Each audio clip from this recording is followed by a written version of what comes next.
আল্লাহ হলেন সমস্ত শক্তির আধার। ইন্নাল্লাহ আলা কুল্লি শাইইন কাদির। সমস্ত শক্তির আধার কেবলমাত্র একমাত্র আমার আল্লাহ।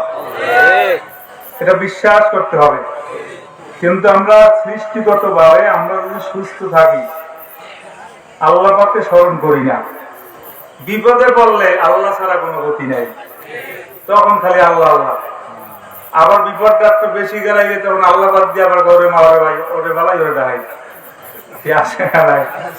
আর যাদের অন্তরের ভিতরে আল্লাহর ভয় আছে ও সুখেও আল্লাহকে ডাকবে, দুঃখেও আল্লাহ পাককে ডাকবে।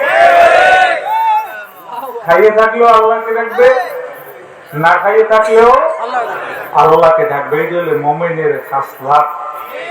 আলা ইন্না আউলিয়া আল্লাহি লা খাউফুন আলাইহিম ওয়া লা হুম ইয়াহজানুন। আল্লাহ সাফ সাফ ঘোষণা। হে আমার বন্ধুরা, আল্লাহর বন্ধু কারা? এই জায়গায় আমরা যারা আসছি সবাইকে আল্লাহর বন্ধু হতে চাই? আলহামদুলিল্লাহ।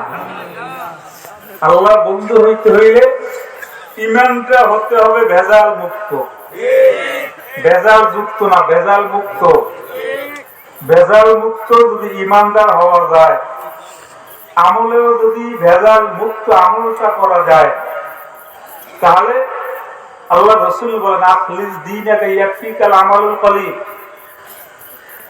কোন আমলদার তার আমলগুলা যদি ইখলাসে ভরপুর থাকে, ভেজাল মুক্ত থাকে, নিরেট থাকে, কেবলমাত্র একমাত্র আল্লাহর জন্য হয়ে থাকে, আল্লাহ রাসূল বলেন কিয়ামতের ময়দানে অল্প আমলই তার নাজাতের জন্য যথেষ্ট হবে।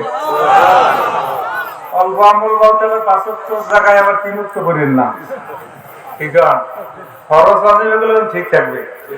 বুঝাইতে পারছি? আল্লাহ পাক অন্যত্র ঘোষণা করেন লিয়াবলুয়াকুম আইয়ুকুম আহসানু আমালা।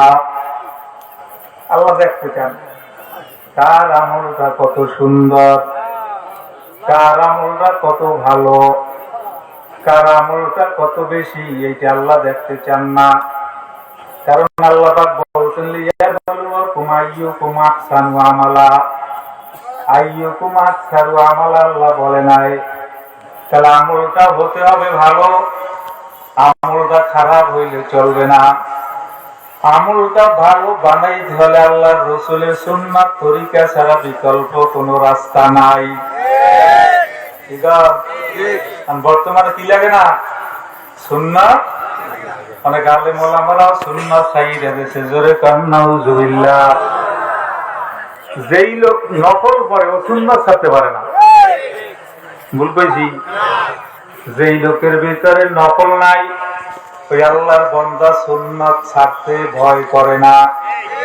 যেই লোকটা সুন্নাত ছাইড়া দেয় ওই লোকটা ওয়াজিব ছাড়তে ভয় পায় না। যেই লোকটা ওয়াজিব ছাড়ে ওই আল্লাহর বান্দা ফরজ তরক করতে ভুল করবে না।